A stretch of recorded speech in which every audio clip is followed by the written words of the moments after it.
마태복음 10장 40절에서 42절입니다.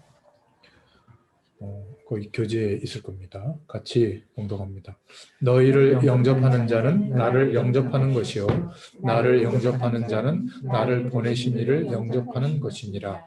선지자의 이름으로 선지자를 영접하는 자는 선지자의 상을 받을 것이요 의인의 이름으로 의인을 영접하는 자는 의인의 상을 받을 것이요 또 누구든지 제자의 이름으로 이 작은 자 중 하나에게 냉수 한 그릇이라도 주는 자는 내가 진실로 너희에게 이르노니 그 사람이 결단코 상을 잃지 아니하리라 하시니라. 아멘. 하나님의 상급, 전도자의 상급이라는 제목으로 함께 은혜를 나누겠습니다. 오늘 마태복음 10장 40절부터 42절은 제자들을 현장에 보내고 난 뒤에 하신 말씀이시죠. 또 현장에 보낼 때 하신 얘기입니다. 전도는 냉수 한 그릇도 상급을 잃지 않을 것이다. 이렇게 말씀하셨는데요. 이 전도라고 하는 이 부분을 똑같은 단어지만 그냥 잠깐 생각해 본 것과 1년 동안 매일처럼 계속 생각한 것과 10년을 생각한 것과 몇십 년을 계속 생각한 것과는 굉장한 차이가 납니다. 우리가 말씀 나누기 전에 좀 나눴던 그런 이야기들은 전도에 대한 방향을 두고 하나님의 축복의 이의를 두고 적어도 한 10년, 20년 계속 생각한 결과예요. 여러분들도 전도가 좀 된다 안 된다 그거를 좀 떠나서 도대체 이 전도의 축복이 어떤 것인가를 매일 생각할 수 있는 그런 축복이 있기를 축원드립니다.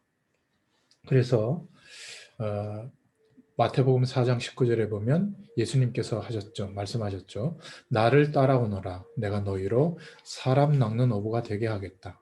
또 마가복음 3장 13절부터 15절에도 원하시는 자들을 부르시고 그 이유는 함께 있기 위해서 불렀다. 또 그 사실을 말하도록 전도하도록 불렀다. 불신자가 전혀 모르는 얘기지만 귀신을 내어 쫓는 권세도 있게 하기 위해서다. 귀신 얘기가 왜 나오냐면 현장에서 말씀 심부름 하다 보면 거의 불신자들이 이 귀신의 세력 또 마귀의 세력이 형성해 놓은 배경 속에 일어나는 영적인 현상 속에 전부 속고 있기 때문에 우리에게 그 세력을 꺾을 수 있는 권세를 주신 것이죠. 예수님이 너무 당연한 얘기를 하신 겁니다. 고린도전서 1장 21절부터 24절에도 보면 바울이 한 고백인데 우리가 아무리 지혜가 있지만 하나님보다 더 있을 수는 없다. 이 하나님의 지혜는 세상의 지혜를 가지고 알 수 있는 게 아니다. 이렇게 말하고 있습니다. 그래서 우리를 통해서 구원받은 우리를 통해서 복음 전하도록 하나님이 우리를 부르셨다. 이렇게 말씀하고 있습니다. 21절에 보면 하나님의 지혜에 있어서는 이 세상이 자기 지혜로 하나님을 알지 못하므로 하나님께서 전도에 미련한 것으로 믿는 자들을 구원하시기를 기뻐하셨도다. 이렇게 말씀하고 있습니다. 그래서 이 전도를 통해서 많은 것을 알게 되는데 진짜 중요한 것들을 하나님이 보여주십니다.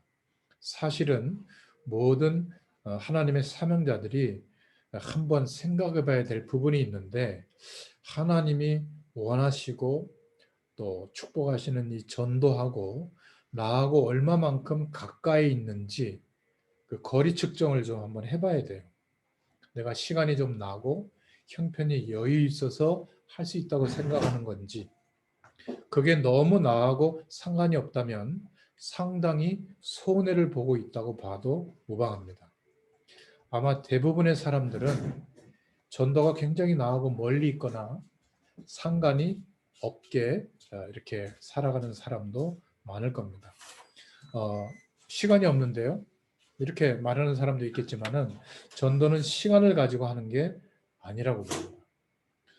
전도를 생각하는데 무슨 시간이 필요하겠습니까? 사실은 별로 필요하지도 않고 당장 내 옆에 있는 사람들에게 하나님의 축복을 알도록 만들어주는 것이죠.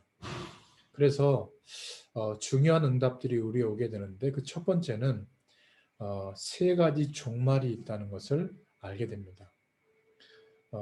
아무리 훌륭한 사람이라도 개인 종말이 있습니다. 지난 시간에도 말씀드렸듯이 쉽게 말하면 장례식 하는 날이 있다 그 말이죠. 저도 그렇고 여러분들도 그렇습니다. 그래서 자주 생각할 필요는 없지만 가끔씩 생각해 볼 필요는 있어요. 굉장히 오랫동안 내가 인생을 살 것이다 이렇게 생각해도 되지만 혹시 내일이라면 그러면 굉장히 많은 우선순위들이 바뀌겠죠. 또 시대마다 종말이 있습니다. 눈에 보이게 한 시대가 끝나고 다른 시대가 시작되는데 이것을 잘 보는 사람이 세상에서도 성공을 하죠. 지금은 4차 산업혁명이 지나가고 있으면서 굉장히 관통하고 있죠. 5차 산업혁명을 향해서 빠른 속도로 가고 있습니다. 만약 이것이 보여진다면 우리의 방향과 결정들이 많이 달라질 겁니다. 그리고 성경이 예언하고 있는 지구 종말은 반드시 있다. 그 후에 심판이 있다. 이렇게 말하고 있습니다. 뭐 대부분의 학자들도 종말이 가까워왔다 이렇게 말하기도 하죠. 그런데 이 시간표가 언제 나는 겁니다. 마태복음 24장 14절에는 모든 민족에게 복음이 증거되고 난 이후에 끝이 온다. 이렇게 말씀하고 있죠. 사도행전 1장 8절에 그래서 땅 끝까지 증인이 될 것이다. 이렇게 말씀하고 있습니다. 그렇다면 하나님이 우리에게 주신 축복, 전도가 얼마나 중요한가 생각을 꼭 해봐야 되겠죠. 지금부터 전도를 해라, 안 해라 이게 아니라 전도와 우리의 삶을 연관시켜 볼 필요가 반드시 있습니다. 어떨 때는 혹시 이 사람에게 하나님이 나를 통해서 구원의 시간표가 있지 않을까 생각해 봐야 되겠죠. 또 우리가 어떨 때는 불신자에게 그래서 양보도 하고 화도 나지만 좀 용서도 해주고 그럴 필요가 있는 겁니다. 혹시 이 사람에게 하나님이 나를 통해서 구원을 전달하게 하실 시간표가 있을까? 또 어떨 때는 손해봐도 좀 참을 수도 있는 거죠. 왜냐하면 이 사람들에게 그 구원의 시간표가 있을 수 있기 때문에 마음에 늘 두고 있어야 됩니다. 그래서 뭐 군대를 간다 이런 친구들은 그 군대 안에 전혀 몰랐던 사람들이 만날 텐데 하나님이 준비한 사람이 있어서 내가 군대라는 시간표 속으로 가는구나 이렇게 생각하면 뭔가 하나님의 인도하심과 좀 만나게 되겠죠. 또 대학에 가는 랩런트들은 대학에 그냥 공부하고 전문성을 준비하러 가는 것도 있지만 대학에 이런 영혼들이 있어서 나를 이 대학에 보내시는 게 아니겠는가? 대학에 선교사로 간다라고 적극적으로 생각해도 되겠죠. 사업하는 분들은 우리가 사장이라고 생각하지 말고 주인은 하나님이신데 여러분들을 사장으로 하나님이 시키신 것이다. 왜냐하면 하나님이 가장 원하시는 일을 맡기기 위해서. 이렇게 생각하면 직장 가는 사람들은 하나님이 허락하신 현장으로 간다. 돈 때문에 간다 이렇게 생각하면 비참하지만 그렇게 바뀌게 되는 모든 것들이 전도의 축복을 누릴 수 있는 시작이 될 줄로 믿습니다. 그래서 부활하신 예수님의 명령도 마태복음 28장 16절부터 20절에 모든 족속에게 가라. 또 마가복음 16장 15절부터 20절에도 만민에게로 가라 이렇게 말씀하셨죠. 요한복음 21장 15절부터 18절에는 어린 양에게 가라 이렇게 말씀하셨고요. 사도행전 1장 8절에는 땅 끝까지 이렇게 말씀하셨습니다. 이렇게 중요하게 하나님의 전도에 대한 축복을 두시고 말씀하신 겁니다. 저는 참 감사하게도 전도라고 하는 이 복음을 전하기를 원하시는 하나님의 어떤 그 요구 앞에 계속 생각하고 또 인도받고 있는 것을 저는 참 감사하게 생각해요. 뭐 열매 그거는 계속 두고 오겠죠. 지금도 누리고 있지만 오늘 본문에 보니까 냉수 한 그릇도 상을 잃지 않는다고 했는데 우리 산업인들 또 중직자들 사명자분들이 하나님의 일을 위하여 내가 좀 헌신한다 이렇게 보이지만 이게 영적인 의미로 볼 때는 두고 하나님의 응답이 오게 되는 시작이 될 줄로 믿습니다. 혹시 여러분 나를 통해서 완전 불신자가 복음을 받고 완전히 제대된 사람이 혹시 있나 한번 체크해 보시기 바랍니다. 만약 그런 사람들이 있다면 아마 여러분들은 지금 굉장한 축복을 누리고 있을 겁니다. 아마 잘 없을 거예요. 그냥 복음 전해주고 영접하고 그냥 교회까지 이렇게 좀 안내하는 이런 사람이 있을지 몰라도 혹시 그 속에서 이 복음 속에 일평생 복음 운동할 그런 제자로 세워진 사람이 있는가 한번 생각해보고 또 기도 제목으로 삼아보시기를 바랍니다. 지금까지 내가 응답을 받았다 안 받았다 그 얘기보다는 앞으로 하나님이 행하실 일이 얼마나 많은지 막 기대가 될 겁니다. 여러분이 하셨던 복음을 위해서 하셨던 작은 일이 얼마나 굉장한 열매로 다가올지를 여러분들이 아셔야 될 줄로 믿습니다. 왜냐하면 하나님의 약속이 오늘 말씀이 그렇습니다. 그래서 세 번째로 전도자의 상급과 축복에 대해서 말씀하고 있는데요. 마태복음 오늘 10장 40절에서 42절에 보니까 아무리 작은 것이라도 냉수 한 그릇이라도 상을 잃지 않을 것이다. 복음을 위한 것이라면 하나님의 가장 원하시는 전도를 위한 것이라면 절대 상급을 잃지 않겠다 말씀하고 있고요. 마가복음 10장 29절부터 30절에 만약 내가 이 전도 때문에 핍박을 받고 어려움을 받고 있느냐? 그러면 이 땅에서는 100배로 응답받고 하늘에서는 영생의 축복을 주겠다. 내가 내 편에서 잘못한 게 없는데 오히려 이 복음의 영광을 드러내기 위해서 핍박을 받는다면 100배의 축복을 보장할 만큼 하나님이 이렇게 귀중하게 보시는 거죠. 빌립보서 3장 1절부터 21절에 보니까 바울이 고백했던 내용이죠. 그 모든 내용은 위에서 부르심에 대해서 또 하늘 시민권에 대해서 전부 위에서 내려주신 것을 고백한 거죠. 땅의 것 아무리 훌륭해도 그 정도가 아니라 하나님께서 위에서 내리신 축복이기 때문에 나는 전도자의 길을 간다. 고백을 하게 된 것이죠. 그래서 데살로니가전서 2장 19절부터 20절에 보면 이 전도는 영원한 면류관으로 남게 되는 줄로 믿습니다. 그래서 혹시 같이 신앙생활 하다가 주변에 성도들을 볼 때 너무 마음이 안 맞는다고 미워하면 안 될 것 같아요. 왜냐하면 앞으로 천국에서도 영원히 같이 있어야 되고 꼴 보기 싫어도 영원히 봐야 되는 사람입니다. 천국 가서 3번 놀랐다는 말이 있잖아요. 가보니까 그 대단했던 믿음 좋은 사람이 없어서 놀라고요. 두 번째로 놀란 거는 저 인간이 어떻게 천국에 와 있지? 그래서 놀라고요. 더 놀라운 것은 하나님의 기준은 그리스도를 아는 자가 기준이기 때문에 세 번째 놀라운 것은 뭐냐면 이 어마어마한 천국에 내가 와 있다는 사실 때문에 가장 놀란대요. 우리는 그냥 천국이라면 좀 먼 개념적인 것인데 우리는 이미 그 축복을 보장받은 은혜 속에서 인도받고 있습니다. 그렇다면 전도가 얼마나 중요한가.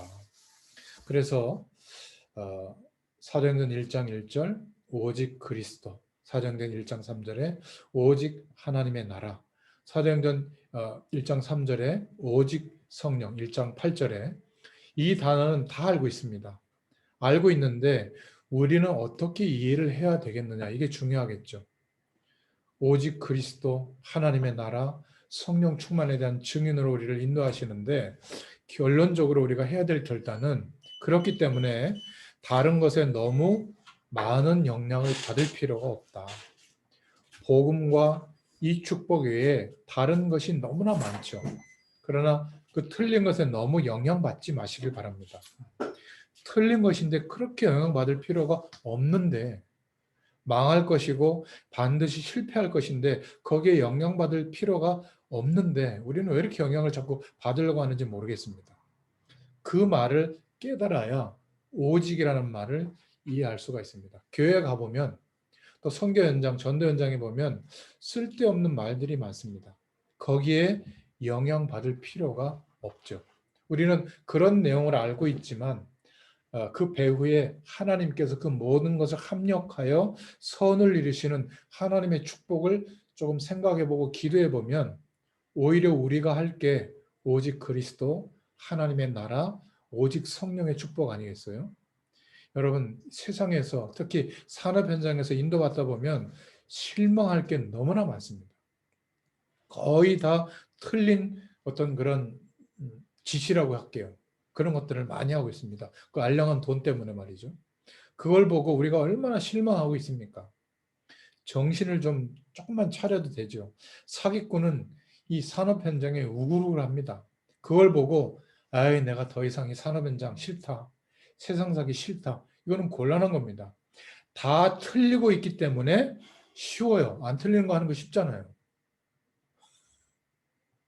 좀 대충 틀리고 안 틀린 게 되게 많으면 분별하기가 어려운데 거의 다 틀립니다.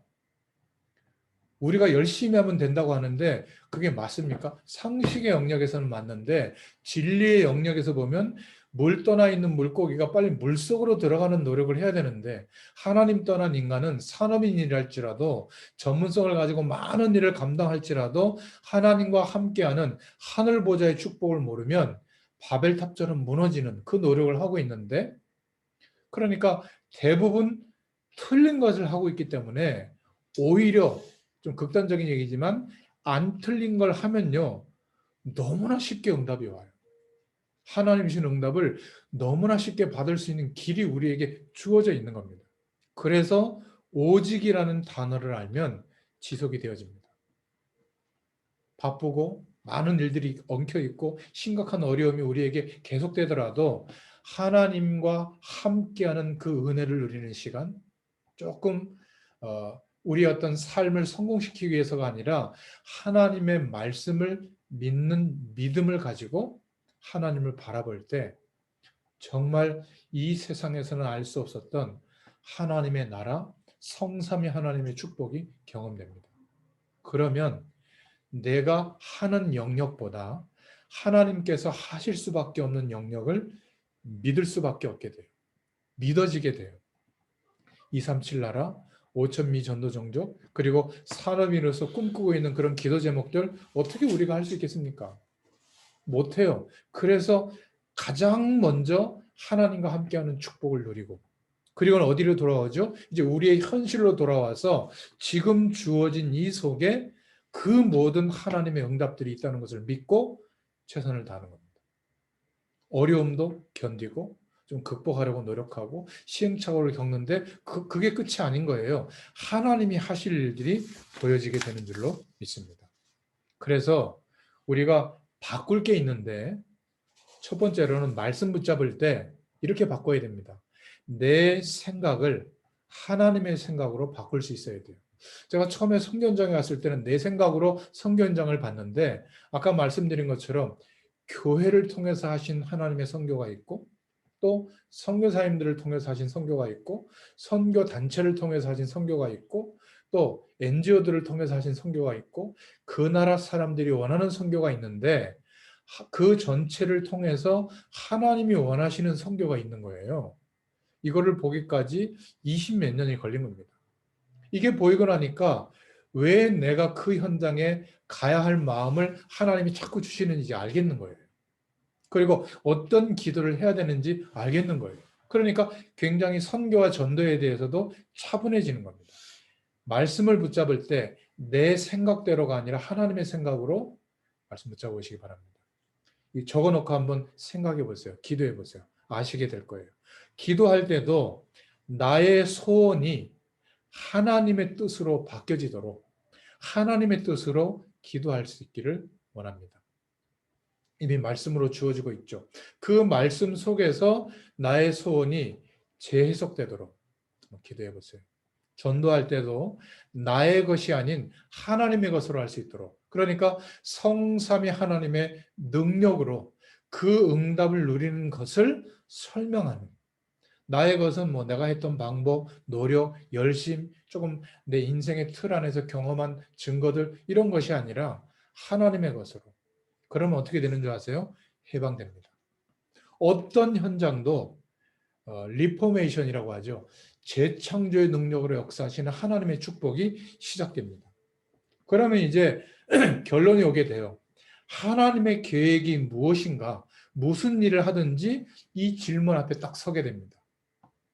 확신이 올 때는 생을 걸고 하지만 뭔가 이렇게 정돈이 안 되거나 내 생을 걸 만한 결단이 안 될 때는 기다리죠. 기도하면서. 그러면 이번에 다민족을 향해서 하나님께서 우리에게 메시지를 주었잖아요. TCK가 237로 가는 길이다.